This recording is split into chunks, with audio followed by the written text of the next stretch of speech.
Aceituna una. Hola a todos, mi nombre es Hugo Eberto y esto es Relatos Extraordinarios. En el video de hoy vamos a tener uno que sin lugar a dudas cumple con los requisitos. El de los nazis en la Argentina. Y esta es la historia que comienza cuando termina la Segunda Guerra Mundial. En ese momento cuando miles de criminales de guerra nazi deben buscar refugio en otras latitudes, pues los juicios de Nuremberg amenazaban con privarlos de su tan querida libertad. ¿Por qué y cómo Argentina se convertirá en el hogar de 12.000 nazis? Bueno, ese es el video que hoy nos convoca. Riquezas y oro, botines de guerra traídos a Argentina en submarinos. Científicos locos que realizan innombrables experimentos buscando refugio. Espías y agentes del Mossad deambulando por la Patagonia. Todo eso y mucho más tendremos en este video. Te invito a que te quedes a verlo, a que te suscribas al canal y actives la campanita, porque esto es Relatos Extraordinarios. Para dar un comienzo dinámico a este video y disipar cualquier duda sobre la realidad de lo que hablamos, vamos a mencionar algunas de las cositas por las que se nota esta presencia nazi en el país de Argentina. El 30 de junio de 1934, el Graf Zeppelin se pasea por los cielos de Buenos Aires en un gran gesto teatral que tiene como principal protagonista a la esvástica de los nazis. El 10 de abril de 1938, en el Luna Park, famoso sitio de la ciudad de Buenos Aires, hubo una celebración multitudinaria del Anschluss, o reunión. Este consistía en el festejo de la anexación de Austria a Alemania. Se calcula que hubo entre 12.000 y 20.000 asistentes, la mayor concentración de nazis de la historia jamás registrada en otro país que no fuera el que originó este movimiento. Algunos de los criminales nazis más célebres fueron capturados o pasaron por Argentina, y lo sabemos a ciencia cierta, son Adolf Eichmann, el autor de La Solución Final, creo que ya todos sabemos qué significa eso.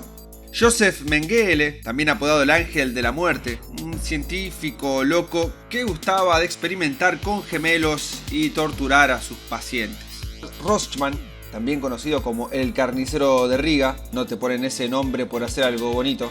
Erich Priebke, vinculado con la masacre de las fosas ardeatinas. Joseph Schabenberg, Walter Kutzmann, si es que se pronuncian de esa manera, disculpen, no hablo alemán. Déjenme decirle que en general todos estos sujetos eran personas muy horribles que hicieron cosas innombrables y bastante desagradables durante sus años de abuso dentro del ejército nazi. Se calcula que la comunidad alemana en Argentina a fines de la década del 30 estaba formada por 250.000 personas. 12.000 de estos se afiliaron y formaron el Partido Nazi de Argentina. Quedaron debidamente empadronados y desde su país, en Sudamérica, giraron sumas millonarias a una cuenta en Suiza de un dinero que se supone pertenecía a las víctimas judías del Tercer Reich. Las sumas transferidas ascienden a los 35 millones de euros.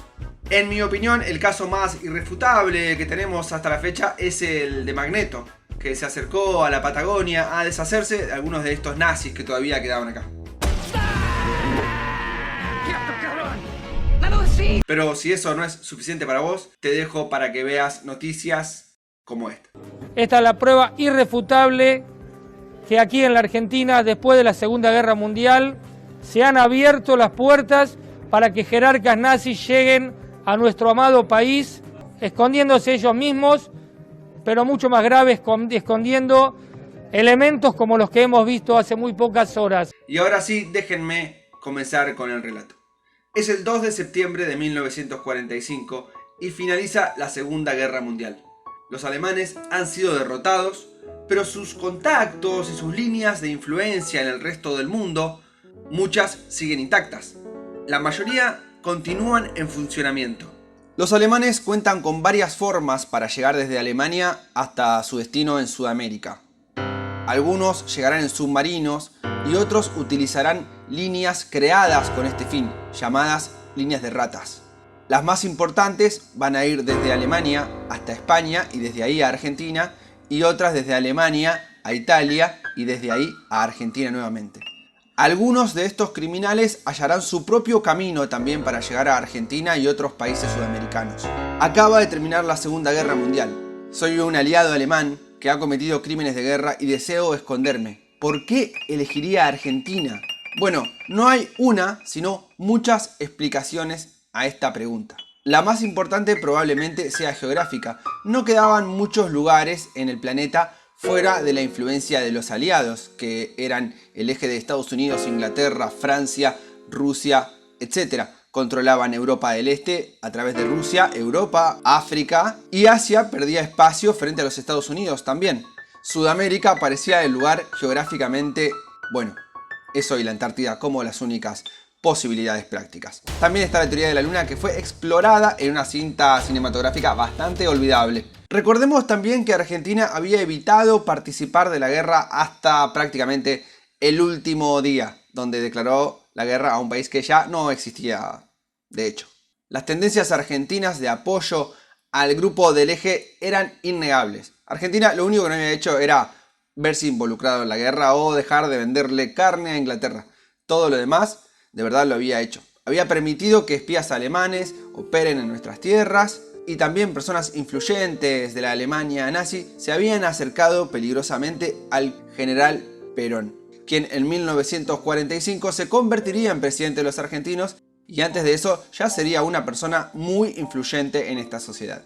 Él mismo y todas las fuerzas armadas argentinas en general tenían una gran tendencia a admirar la disciplina, la tecnología y la capacidad alemana. Muchos de sus oficiales, incluido Perón, se habían formado bajo la influencia de los países Italia y Alemania. Siempre se dijo que Juan Domingo miraba con cierta admiración los modos del fascista Mussolini. En ese entonces y hasta la actualidad, Argentina ha poseído una fuerte influencia por grandes masas migratorias de España, Italia y también Alemania, los tres países del eje de Europa. Dicho todo esto, queda bastante claro y explicado las relaciones de Argentina durante la Segunda Guerra Mundial con el grupo del eje y la Alemania nazi. Por supuesto que hubo muchas voces que se alzaron en contra en mi país y no todo el mundo estaba de acuerdo con este apoyo a este bando. Sin embargo, era una tendencia que marcó la vida política de aquel entonces. Juan Domingo Perón va a ser un jugador fundamental en este ajedrez de piezas de nazis y caudillos criollos. Muchos creen que él mismo fue quien les dio la bienvenida a muchos de estos oficiales, pues poseían seguramente un valor tecnológico que otros países como Estados Unidos y Rusia ya aprovechaban. Es bien sabido que luego de la Segunda Guerra Mundial, muchos científicos y técnicos nazis pasaron a servir a las filas de Estados Unidos y Rusia. Ese era el objetivo de Perón, afirman muchos: conseguir que este know-how, este conocimiento de técnicos y oficiales de la Alemania pasen a ser patrimonio argentino. Esta movida, déjenme decirle que no le encuentro crítica alguna, pues es algo que se ha hecho históricamente. Ya incluso en el pasado, los romanos, Gengis Khan y todos esos sujetos gustaban de quedarse con los artesanos de las ciudades que saqueaban. Si eras artesano, siempre zafabas de que te maten en una invasión bárbara. A medida que las décadas pasaron y el pensamiento de la Argentina fue mutando hacia un amiguismo inevitable con los Estados Unidos, la protección sobre estos señores nazis empezó a decaer y muchos empezaron a caer en desgracia, víctimas de investigaciones, muchas de ellas de la comunidad judía, algunas también ilegales, pues espías del Mossad perseguían a estos sujetos en terreno argentino sin los debidos permisos y de forma, digamos, clandestina.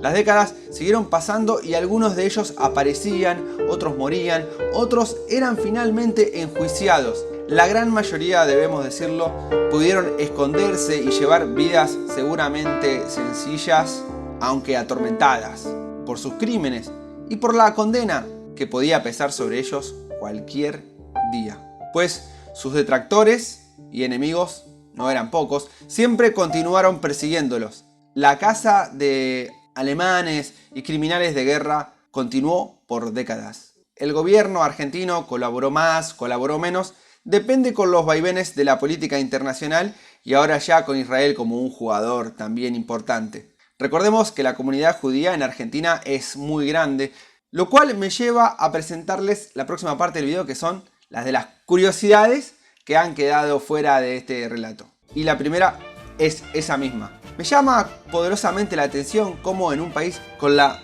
segunda mayor comunidad de judíos fuera de Israel, sea al mismo tiempo el país que albergaba a 250.000 alemanes emigrados, muchos de ellos simpatizantes de los nazis. Cabe destacar que mientras que la comunidad judía se ubicó en la ciudad de Buenos Aires, las comunidades alemanes generalmente lo han hecho en pequeñas comunas en el interior del país, en la Mesopotamia y también en la Patagonia. Joseph Mengele, el científico loco que inventó el concepto de científico loco, efectivamente pasó por Argentina. Su presencia fue confirmada. Él efectivamente perdió protección del gobierno argentino y debió buscar asilo en Paraguay y Brasil. El Vaticano mismo colaboró en gran forma con la relocalización de estos criminales nazis. Muchos fueron recibidos en Italia luego de la guerra e incluso algunos, como Ante Pavelic, llegaron a Argentina disfrazados de monjes. Sí, de monjes, con pasaporte español e incluso una orden a sus espaldas, la de los franciscanos. Simón Wiesenthal es un famoso investigador cazanazis judío. Sobrevivió a los campos de concentración y se dice que perdió a más de 80 familiares durante el Holocausto. Esta es probablemente la persona que más esfuerzo ha realizado durante toda su vida para cazar a estos criminales de guerra. La Operación Ultramar Sur es una operación de huida desde Alemania en submarino. Se presume que durante esta operación se introdujeron al país 2.000 kilos de oro, 80 oficiales de alto rango del ejército alemán y al mismísimo Hitler, quien se argumenta que no se suicidó, como cuenta la historia, sino que llegó y vivió en Argentina. Esto claro no está chequeado. Lo que sí sabemos a ciencia cierta es que 2 submarinos se rindieron en las costas argentinas y en ambos de ellos faltaban una buena cantidad de tripulantes. Como dije antes, se calcula que hasta 80 personas que fueron desembarcadas en la Patagonia antes de la rendición. En Bariloche, Argentina, te venden el Hitler Nazi Tour y consiste en visitar la casa, el auto, la estancia, la vecina, la zona, el barrio bueno, de donde supuestamente vivió Hitler y algunos de los criminales que efectivamente sí habían vivido en la ciudad de Bariloche, una de las ciudades que recibió principalmente este tipo de sujetos. Gente querida, ¿qué puede ser posible agregar a semejante relato? ¿Quién iba a pensar que estos señores que realizaban estragos y desastres en el viejo continente europeo luego huirían a mi país, Argentina? Totalmente inesperado.